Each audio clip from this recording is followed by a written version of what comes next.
श्री मोदी कुंड पर पहुंच चुके हैं। मोती कुंड की कथा गर्ग संहिता में लिखी है कि गिरि गोवर्धन के धारण के बाद वायु वेग से कृष्ण पराक्रम की चर्चा ब्रज में फैली। ब्रज का गोप समूह ब्रजेश के पास पहुंचा और नंद मंदिर में और कहा, महाराज, आपके वंश में इससे पहले कभी कोई ऐसा पराक्रमी बालक नहीं हुआ जो 7 दिन तक 7 कोस के पर्वत को इतनी कम आयु में धारण कर सके।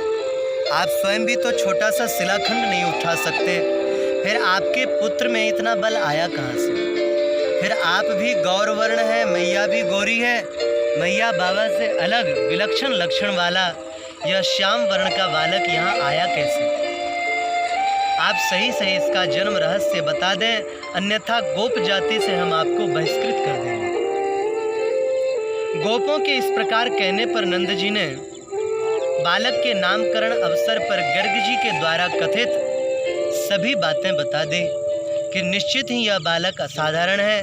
इसी के अंश से नाना अवतारों की उत्पत्ति होती है। यह परिपूर्णतम है, सबका अंशी है। श्वेत रक्त पीत रंग से जन्म ले चुका है। वर्तमान में कृष्ण वर्ण का होने से इसका नाम भी कृष्ण है। वस्तुओं का अधिष्ठात्री देव होने के कारण इसका एक नाम वासुदेव भी है। वृषभानु कुलोद्भव श्री राधिका रानी जी के ही ये पति हैं, अतः राधापति भी इनका नाम है। भूभार हरणार्थ ये कंसारी बने हैं। गर्ग जी की कथित बातें सुनकर गोप बहुत रुष्ट हुए और बोले, नंद, तुम्हारा यह चाल चलन उचित नहीं है। जो पुत्र का नाम भी गुपचुप कर लिया। अरे हमें नहीं तो कम से कम अपने भाई बंधुओं को तो बुलाते। नंदालय से निकलकर सभी गोप भानु मंदिर में पहुँचे और वृषभानु जी से बोले, गोपेश्वर, नंद को गोप जाति से पृथक किया जाए। वृषभानु जी बोले, परंतु उनका दोष क्या है? वे तो हम सबके परम प्रिय हैं। गोप बोले, यदि तुमने उनका परित्याग नहीं किया तो हम तुम्हारा भी परित्याग कर देंगे। वृषभानु जी बोले, इसमें मेरा क्या दोष है? गोप, तुम्हारी कन्या विवाह के योग्य हो गई है और तुमने अभी तक उनका विवाह नहीं किया, यह अपराध है। तब वृषभानु जी ने गोपों को सविनय समझाया, देखो, गर्ग जी पूर्व ही भविष्यवाणी कर गए थे। मेरी कन्या का विवाह श्री कृष्ण के साथ सुनिश्चित है। ये तो नित्य सिद्ध दंपत्ति हैं, लीला के लिए यहाँ आए हैं। गोप बोले, ओहो, इसीलिए तुम्हारा वैभव भी दिव्य है।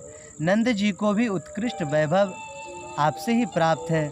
किंतु गोपेश्वर, यदि सचमुच श्री कृष्ण भगवान हैं तो आप एक बार उनके वैभव की परीक्षण हमारे सामने करिए।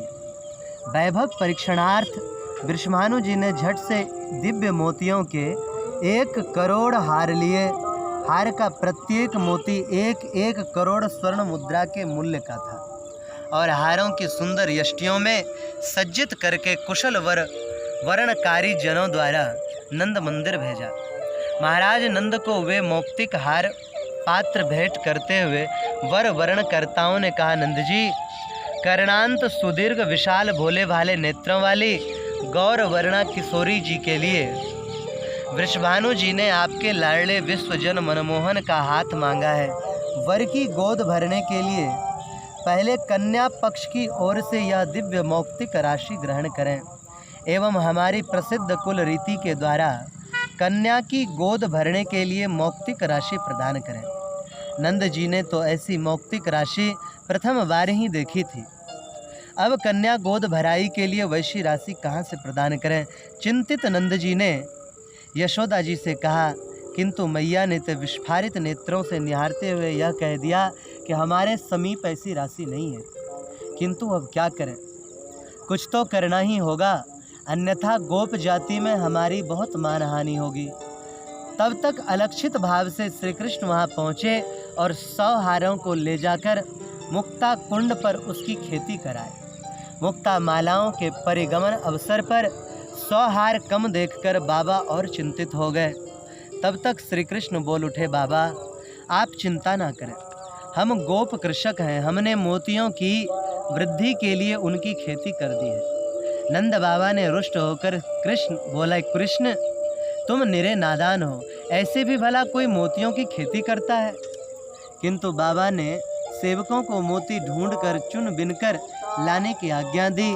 तो सेवकों ने जाकर देखा, वहां तो मुक्ता फल की सैकड़ों वृक्ष खड़े हो गए, जिन पर तारे की तरह मोती चमक रहे थे, जो कि पूर्व मोतियों से भी अधिक दीप्तिमान है। नंद बाबा यह देखकर अत्यंत प्रसन्न हुए। अब तो नंद बाबा ने सप्रसन्न कन्या गोद भराई के लिए उन दिव्य मोतियों को वर वर्णकर्ताओं के द्वारा बरसाना भिजवा दिया, जिन्हें देखकर गोप समूह का सर्वथा संशय नाश हो गया। नंद नंदन के द्वारा जहाँ मोतियों की खेती हुई, वहाँ मुक्ता सरोवर प्रकट हो गया, जो कि तीर्थराज कहलाता है। इस स्थान पर एक मुक्ता फल मोती के दान से 1 लाख मोती का फल मिलता है। श्री राधा दीदी की जय।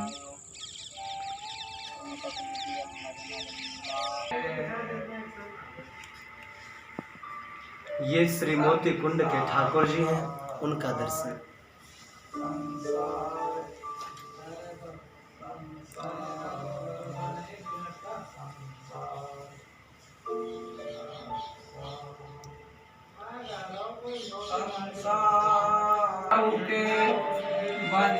श्री मोती कुंड में रहने वाले संतों के दर्शन।